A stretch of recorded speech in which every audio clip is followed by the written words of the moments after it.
नमस्ते सदा वत्सले मातृभूमि, जय हिंद दोस्तों। मैं किशन आप सबका एक बार फिर से स्वागत करता हूं। शुरू करते हैं आज के डिफेंस समाचारों को।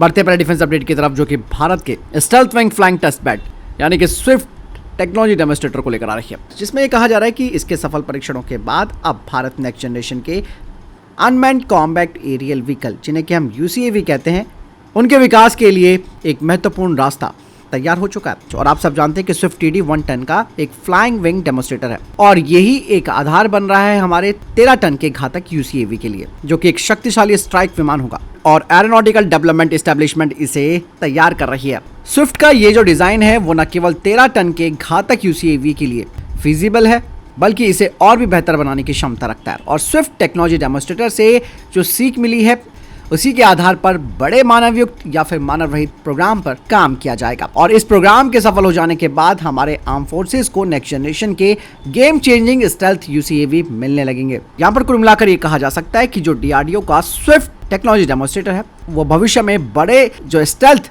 UCAV हैं उनके लिए एक महत्वपूर्ण विकास का काम करेगा और उन्हें और बेहतर बनाया जाएगा। चलिए बढ़ते नेक्स्ट अपडेट की तरफ दोस्तों।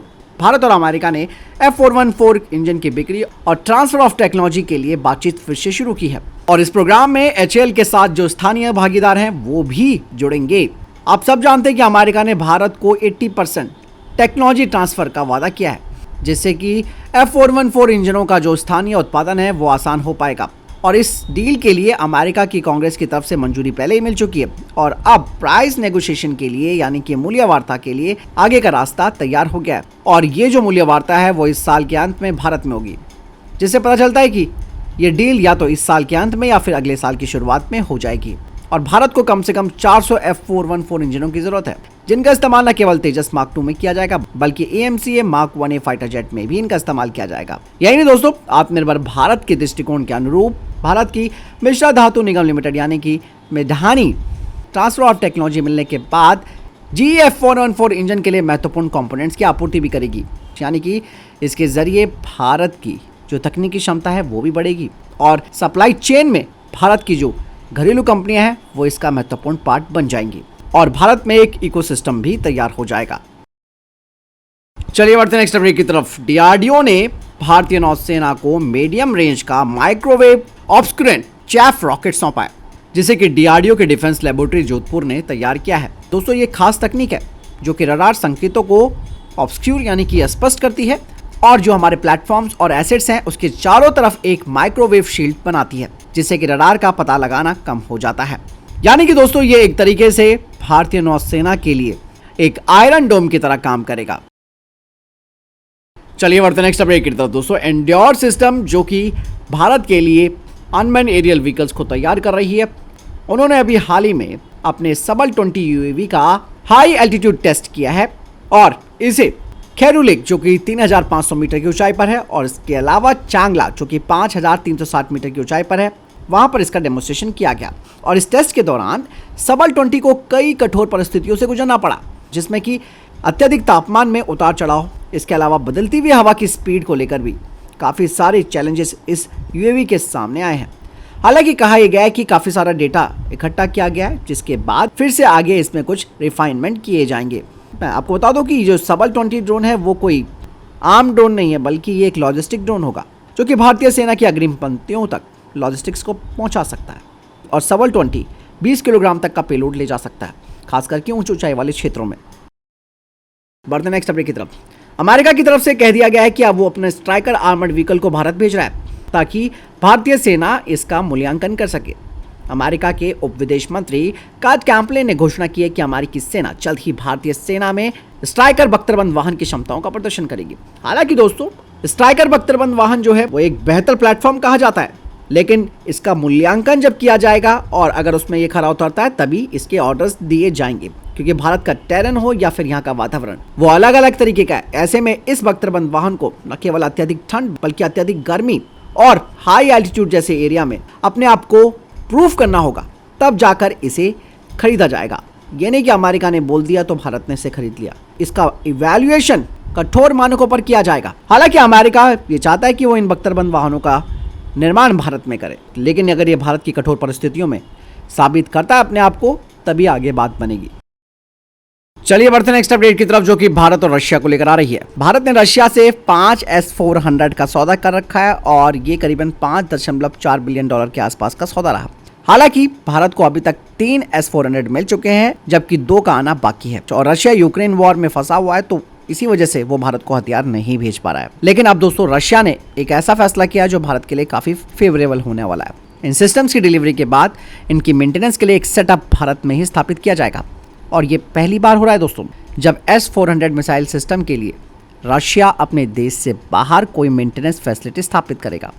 और आप सब जानते भी हैं कि S-400 को रशिया ने तुर्की और चाइना को बेचा है, लेकिन मेंटेनेंस फैसिलिटी वहां स्थापित नहीं की है।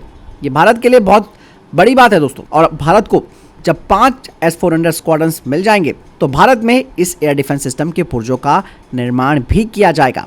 इसके लिए बाकायदा दोस्तों भारत की एक कंपनी और रशिया के निर्माता अल्माज एंटे के बीच अब समझौता अंतिम रूप में है और जल्द ही ये फाइनल हो जाएगा, जिसके बाद रशिया की कंपनी भारत को इसकी जरूरी तकनीकी सहायता प्रदान करेगी और भारत में इसके लिए एक डेडिकेटेड फैसिलिटी बन जाएगी। बताया यह भी जा रहा है कि 2 मेंटेनेंस फैसिलिटी भारत में स्थापित की जा सकती है, क्योंकि भारत ने S-400 स्क्वाड्रन को अलग अलग जगहों पर तैनात किया है। हालांकि ये भी एक जॉइंट वेंचर होगा भारतीय कंपनी और रशियन कंपनी के बीच, जो कि S-400 के लिए तकनीकी सहायता प्रदान करेगा। बढ़ते नेक्स्ट अपडेट की तरफ, जो कि राफेल मरीन फाइटर जेट को लेकर आ रही है।